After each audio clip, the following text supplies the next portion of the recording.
Bismillahirrahmanirrahim. Assalamualaikum warahmatullahi wabarakatuh.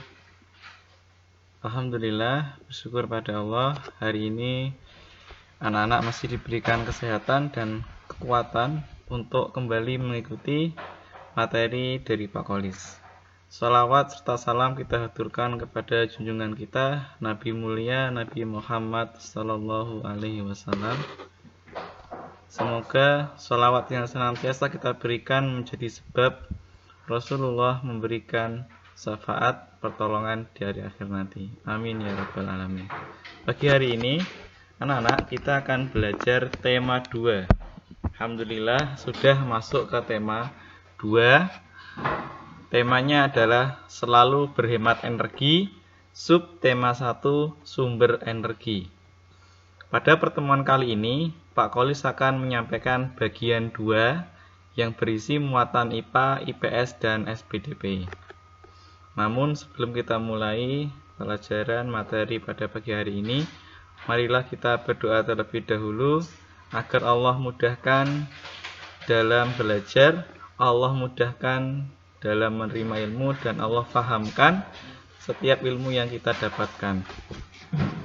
Istidadan duaan asyhadu an la ilaha illallah wa asyhadu anna muhammadar rasulullah raditu billahi rabba wa bil islami dina wa bi muhammadin nabiyya wa rasula rabbi zidni ilma warzuqni fahma amin ya rabbal alamin. Tujuan pembelajaran kita pada hari ini adalah yang pertama, siswa mampu menjelaskan manfaat energi matahari dalam kehidupan sehari-hari dengan tepat. Yang kedua, siswa mampu mengidentifikasi sumber daya alam dan pemanfaatannya dengan tepat. Yang ketiga, siswa mampu mengidentifikasi tinggi rendah nada dari teks lagu menanam jagung dengan benar. Jadi anak-anak, hari ini kita belajar tentang manfaat energi matahari, sumber daya alam, dan tinggi rendah nada dari suatu lagu. Yang pertama, energi matahari. Hampir setiap hari pasti merasakan panas, dan hampir setiap siang pasti terang benderang. Itu adalah salah satu dari manfaat matahari. Energi adalah kemampuan untuk melakukan usaha. Energi dihasilkan oleh sumber energi.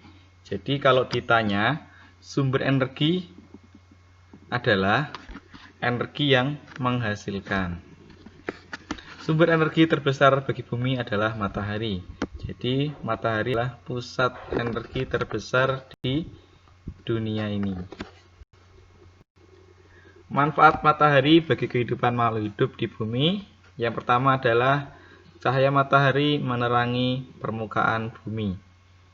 Jadi bayangkan kalau kemudian Allah tidak menciptakan matahari dan kemudian Allah tidak menghadirkan siang, kita pasti akan kegelapan. Tapi Allah menciptakan semua ini secara seimbang. Ada siang, ada malam. Bayangkan kalau siang terus bagaimana jadinya, dan bagaimana kalau malam terus bagaimana jadinya. Oleh karenanya kita bersyukur matahari ciptaan Allah masih senantiasa menerangi permukaan bumi. Yang kedua, sebagai proses fotosintesis pada tumbuhan. Jadi tumbuhan juga membutuhkan sinar matahari untuk memasak atau membuat makanan, yaitu dengan bantuan sinar matahari yang kita kenal dengan fotosintesis. Apa fotosintesis? Fotosintesis adalah proses membuat makanan oleh tumbuhan dengan bantuan sinar matahari. Jadi tumbuhan bisa berbuah, bisa berbunga, itu lantaran terkena sinar matahari. Bayangkan kalau kemudian sinar matahari ini tidak mengenai bumi, maka tumbuhan-tumbuhan yang ada di bumi niscaya tidak akan bisa berbuah, tidak bisa berbunga. Nah, itulah satu dari manfaat cahaya matahari untuk menerangi bumi dan membantu proses fotosintesis pada tumbuhan. Manfaat matahari yang kedua, yang berikutnya adalah ternyata panas matahari bisa menguapkan air sehingga di permukaan bumi terjadilah peristiwa daur air. Ya. Jadi materi ini nanti akan kalian dapatkan lebih tepatnya itu di kelas 6 tentang daur air. Jadi melewati sinar matahari, air yang di lautan itu terkena panas sehingga menguap ke atas ke awan sehingga menggumpal menjadi awan. Nah, ketika awan ini sudah tidak kuat menahan berat uap air yang ada, diturunkanlah menjadi hujan. Nah, itu namanya peristiwa daur air. Jadi, panasnya itu bisa menguapkan air di muka bumi ini, termasuk di lautan, di sungai, danau, untuk peristiwa daur air. Yang kedua, panas matahari mempertahankan suhu atmosfer bumi sehingga sesuai untuk kehidupan makhluk hidup. Jadi, panas bumi atau panas matahari yang kita rasakan setiap siang itu sudah disesuaikan dengan suhu atmosfer sehingga tidak terlalu panas sekali dan tidak terlalu dingin. Itu pas sesuai dengan kehidupan makhluk hidup. Jadi apa anak-anak? Manfaat berikutnya dari matahari adalah matahari bermanfaat untuk peristiwa daur air atau terjadinya hujan. Kemudian panas matahari bisa mengatur suhu di bumi sesuai dengan kebutuhan kehidupan makhluk hidup.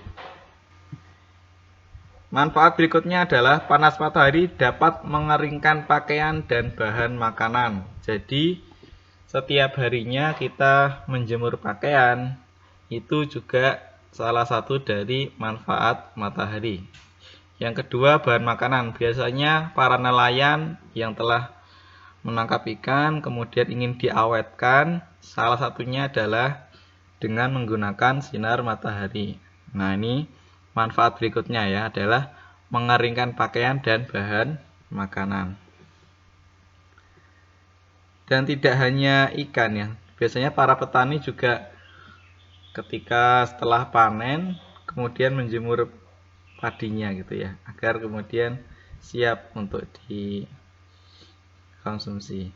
Nah, yang berikutnya ternyata cahaya matahari juga bisa dirubah menjadi energi listrik.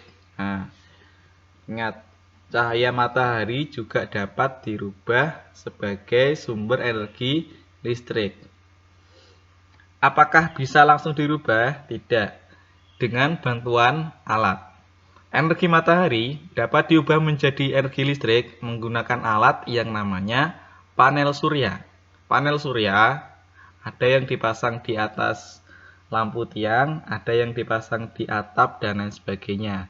Yang fungsinya adalah untuk mengubah panas matahari menjadi listrik. Ini merupakan solusi atau energi alternatif untuk menghemat listrik. Manfaat-manfaat lain matahari bagi kehidupan makhluk hidup yang pertama adalah matahari membuat terjadinya siang dan malam.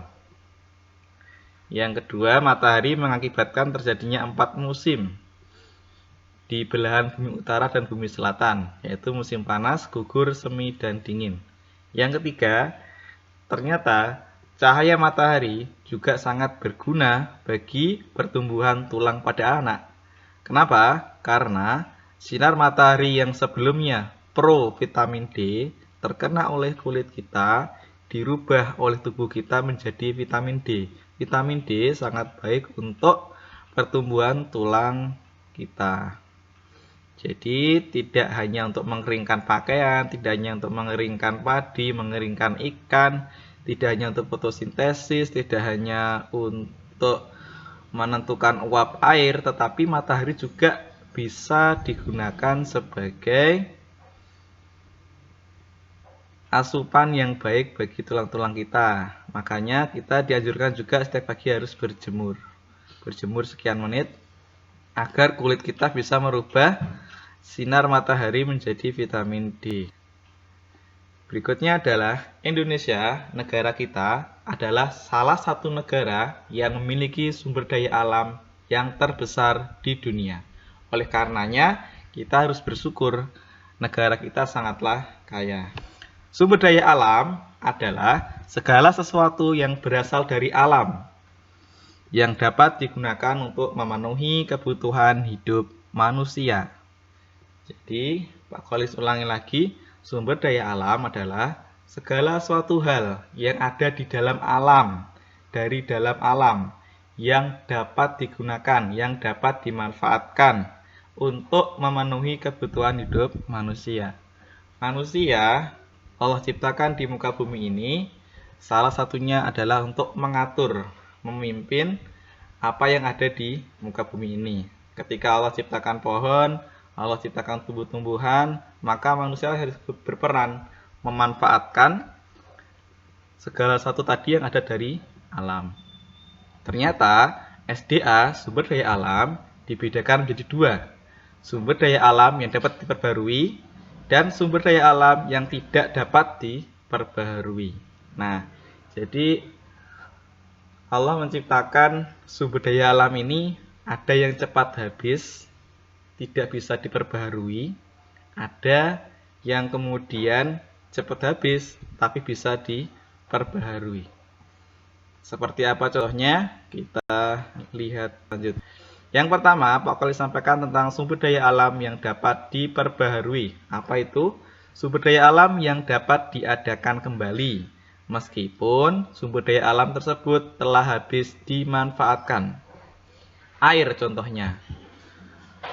Air, meskipun kita gunakan setiap hari untuk mandi, untuk masak, untuk nyuci motor, dan lain sebagainya, meskipun pada saat-saat kemarau, air dapat diadakan kembali.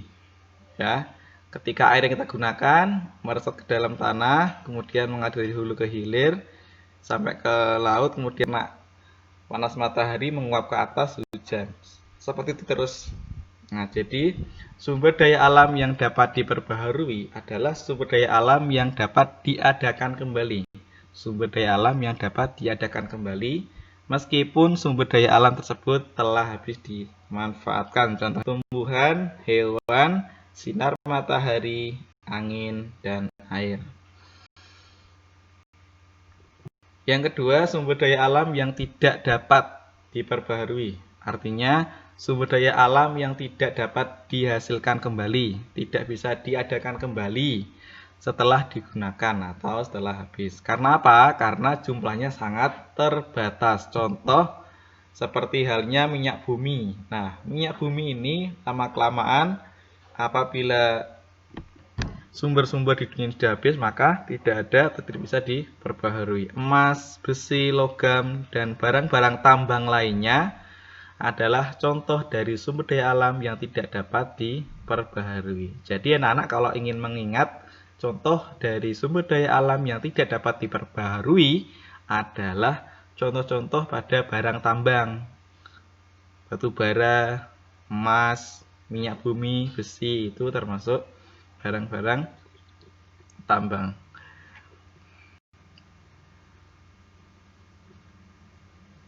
Pemanfaatan jagung dalam sehari-hari. Jagung, ya, jagung ini sudah kita kenal dan pasti kita sudah pernah makan, ya, sudah pernah mengkonsumsinya, sudah pernah memasaknya. Nah, tanaman jagung ini tergolong sumber daya alam yang dapat diperbaharui. Meskipun nanti setelah panen kita konsumsi habis, kita bisa nanam lagi. Habis, nanam lagi, dan seterusnya, sehingga tanaman jagung termasuk sumber daya alam yang dapat diperbarui. Pemanfaatan jagung dalam kehidupan sehari-hari. 1. Sebagai bahan makanan atau pokok pengganti nasi. Kalau pernah makan namanya nasi jagung, itu bisa menggantikan nasi.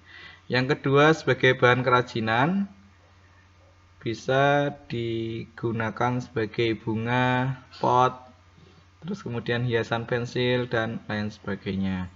Menggunakan apa? Menggunakan rambut jagung dan kulitnya. Kulit dan rambut jagung bisa kita olah menjadi suatu kerajinan yang menarik. Sumber daya alam berdasarkan kondisi alam di Indonesia. Jadi, setiap pulau tentunya memiliki sumber daya alam yang tidak sama. Kenapa? Karena hal tersebut disebabkan perbedaan kondisi alam. Jadi kondisi alam di Sumatera, di Jawa, Kalimantan, Sulawesi, Papua tentunya memiliki kondisi alam yang tidak sama, sehingga potensi sumber daya alam juga tidak sama. Kita akan melihat persebaran sumber daya alam berdasarkan kondisi alam di Indonesia. Kita lihat dari Sumatera ya. Dari Sumatera ini banyak pegunungan. Nah, banyak pegunungan. Kemudian ditumbuhi tanaman budidaya seperti kopi, lada, coklat, tembakau, karet, dan kelapa sawit. Kelapa sawit biasanya diolah menjadi minyak goreng. Yang berikutnya, selain dipenuhi dengan tanaman budidaya, Sumatera juga ada potensi tambangnya seperti minyak bumi, batu bara, dan timah. Yang kedua, Pulau Jawa. Pulau Jawa ini terdiri dari pegunungan ataupun dataran tinggi, dataran rendah, dan pesisir pantai. Yang pertama, pegunungan dan dataran tinggi di Jawa kebanyakan ditumbuhi tanah perkebunan teh, kopi, dan kina. Kemudian berikutnya, dataran rendah banyak dimanfaatkan untuk persawahan.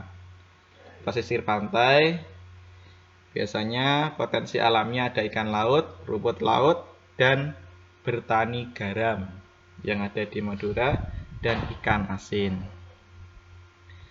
Itu potensi alam yang ada di Sumatera dan Jawa. Sekarang yang ada di Kalimantan. Nah, kalau kita melihat Kalimantan, dataran rendah dengan hutan yang lebat. Jadi ciri dari Kalimantan adalah dataran rendah yang ditumbuhi hutan yang lebat. Hutan ini sebagai habitat alami hewan-hewan yang terancam punah, seperti orang hutan Kalimantan yang sangat terkenal. Yang kedua, hutan Kalimantan ditanami kelapa sawit, karet, dan rotan. Seperti yang Pak Kles sampaikan, kelapa sawit biasanya diolah menjadi minyak goreng, karet biasanya diolah sebagai bahan baku dari ban, rotan biasanya diolah untuk kerajinan. Yang ketiga, ada juga potensi tambangnya di Kalimantan, yaitu minyak bumi dan batu bara. Keempat, Sulawesi.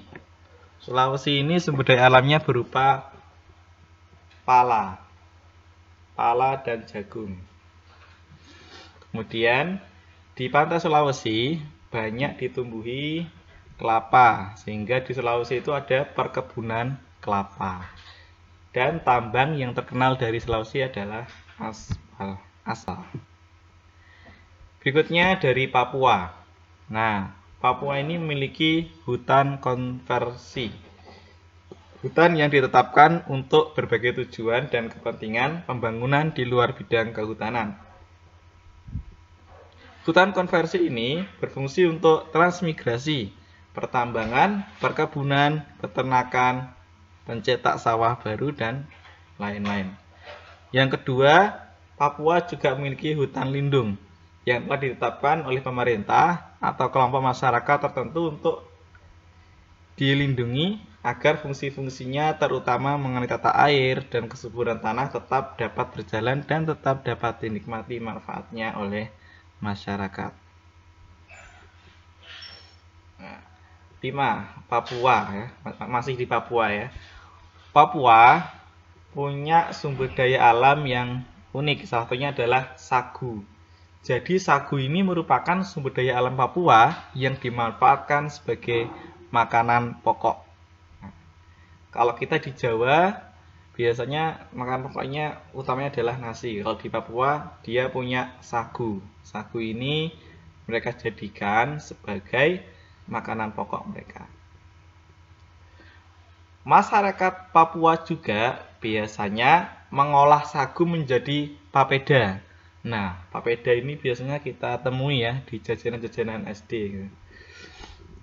Yang berikutnya, Papua juga memiliki potensi alam di tambang seperti tembaga, emas, dan logam. Nah, sungguh luar biasa ya potensi sumber daya alam yang dimiliki oleh negara kita. Kemudian kita akan belajar tentang tinggi dan rendahnya nada. Nada adalah bunyi yang beraturan. Dalam nada tentunya terdapat nada tinggi dan rendah. Tinggi rendahnya nada ditentukan oleh frekuensi bunyi. Ingat ya, nada punya tinggi dan rendah. Tinggi rendahnya ditentukan oleh frekuensi bunyi. Urutan tinggi rendahnya nada disebut tangga nada. Urutan tinggi rendahnya nada disebut tangga nada. Dalam tangga nada terdapat 7 nada yang menyusun tangga nada dari nada rendah hingga nada tinggi. Nada yang ditulis dengan angka dinamakan not angka. Nah, kita hari ini kenalan tentang nada ya. Ada nada tinggi, rendah, ada urutan tingginya disebut tangga nada. Terdapat 7 nada yang menyusun tangganya. Dan nada ditulis dengan angka yang dinamakan not angka. Ini ada contoh atau gambar dari tangga nada dari nada yang terendah hingga tinggi.